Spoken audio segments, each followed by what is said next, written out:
Saya lahir di Bandung 30 tahun yang lalu dan saya mempunyai seorang ibu yang mungkin tidak sempurna seperti ibu yang lainnya.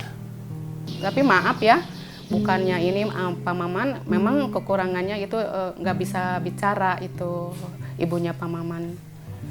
Jadi kalau pakai syarat gitu, isyarat gitu ya. Tapi memang perilakunya sama itunya baik sekali gitu, baik sekali. Sini ya cuma kerjaan rumah tangga aja gitu, seperti mencuci gitu. Ibu saya sudah meninggal dunia 3 tahun yang lalu. Sedangkan ayah saya nggak tahu di mana rimbanya. Walaupun ibu saya tidak bisa mendengar, tidak bisa bicara, tapi saya bisa memahami, saya bisa mengerti apa keinginan ibu, apa yang ibu utarakan. Alhamdulillah komunikasi kita cukup baik.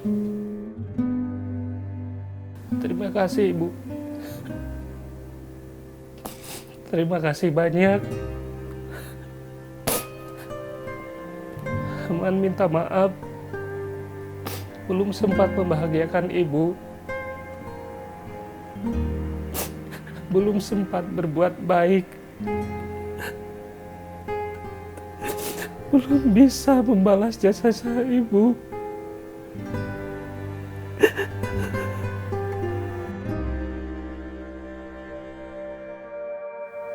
Alhamdulillah saya dipertemukan dengan seorang wanita yang penuh dengan kesabaran. Setelah kami menikah, kami tinggal di sebuah rumah yang dimana itu adalah rumah kakek saya. Itu saya diberi tempat hanya 2 meter kali 2 meter. Setelah menikah, saya tidak mempunyai pekerjaan, tapi saya mempunyai kegiatan yaitu mengajar. Yang dimana per bulannya diberi gaji, padahal itu bukan gaji, karena yang namanya mengajar ilmu agama itu adalah kewajiban, bukan suatu pekerjaan. Dengan penghasilan 200.000 sebulan. Saya punya kenalan, beliau punya perusahaan di Cirebon, dan saya pun diajak oleh beliau tuh. Gaji di Cirebon 900.000, kerja di sana. Gimana caranya saya pulang setidaknya paling sedikit bisa membawa uang 500.000 dari gaji 900.000 itu. 1-2 bulan di Cirebon tuh ternyata nggak bisa. Bahkan dulu kan kita punya cicilan motor juga. Itu yang bikin berat. Saya beli makanan, beli daging ayam, lauk pauk buat makan di sana. Ayam 1 itu saya bisa sampai 3 hari. Itu saya lakukan buat keluarga saya supaya keluarga saya bisa makan lebih baik, bukan hanya tahu dan tempe saja.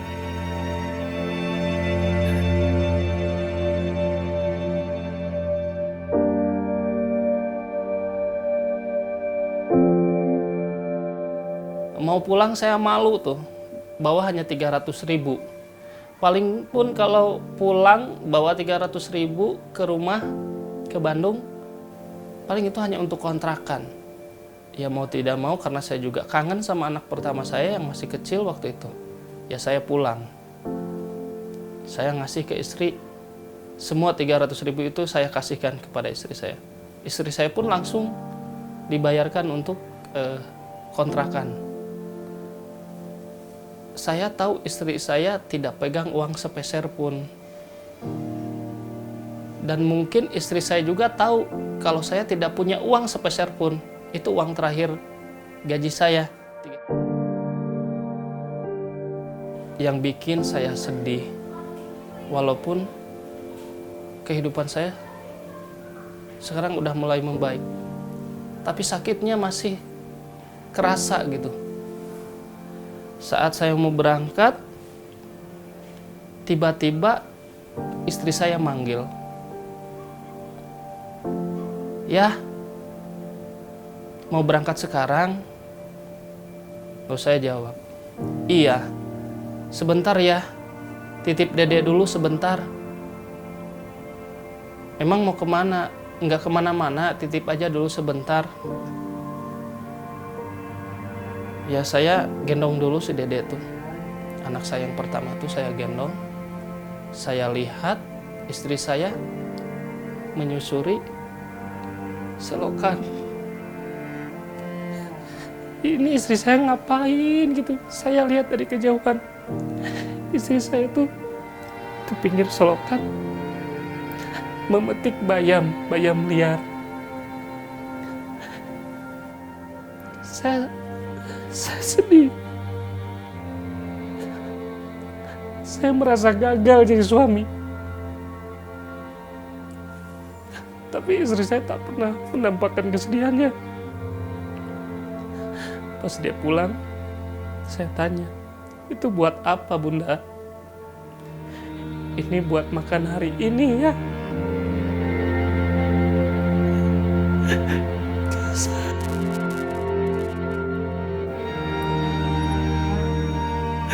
Saya merasa gagal. Saya peluk anak saya tuh erat-erat. Maafkan ayah.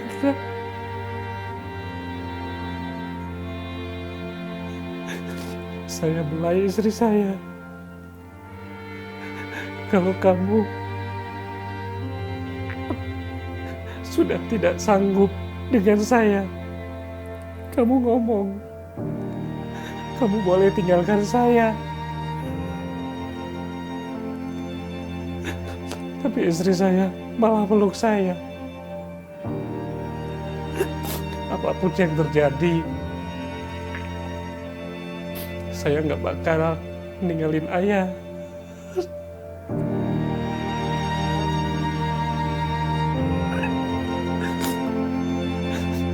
Saya sedih. Saya nggak tega lihat istri saya tuh metik bayam di pinggir solokan gitu. Yang paling menyakitkan itu buat makan hari ini. Saya nggak bisa ngasih uang saya udah habis. Mau berangkat kerja pun saya nggak bawa uang.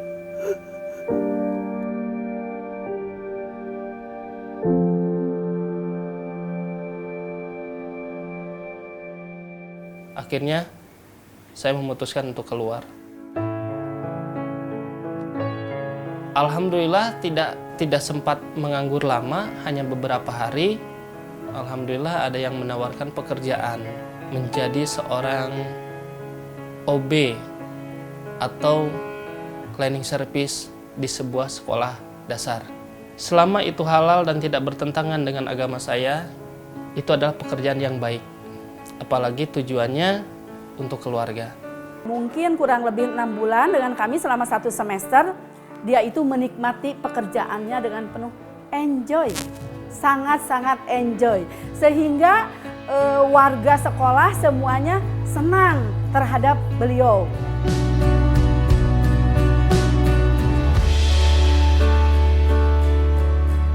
Jaring sosial tuh kita ketemu dengan yang namanya bisnis PO handphone 4 kali order kalau nggak salah. Itu alhamdulillah pertama 2 unit, 10 unit, 30 unit, 40 unit itu datang semua alhamdulillah.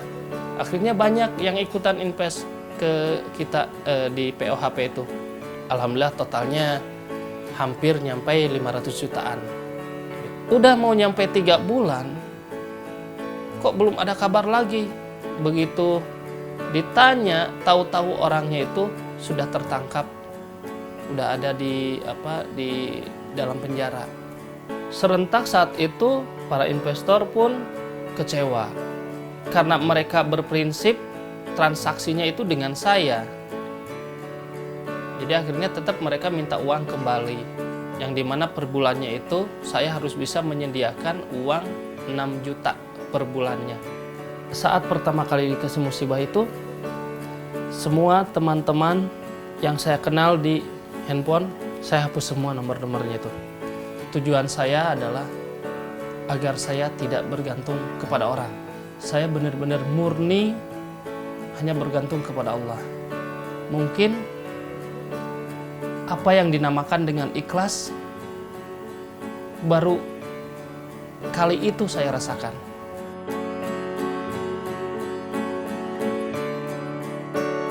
Dan alhamdulillah, mungkin ini adalah pertanda buah dari kesabaran kami dipertemukan oleh Allah Subhanahu wa taala dengan Forjo Fem. Alhamdulillah, hasil kerja keras kita bisa nikmatin hari ini. Saat itu penghasilan saya 20-25 juta per bulan. Alhamdulillah. Dan sekarang alhamdulillah 30-35 juta.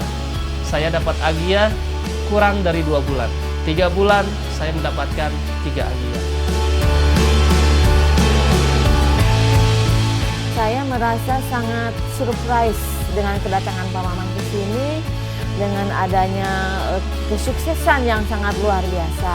Sosok pekerja keras, bekerja dari bawah sampai sekarang berhasil. Tidak ada yang tidak mungkin oleh Allah itu untuk membalikan tangan roda kehidupan.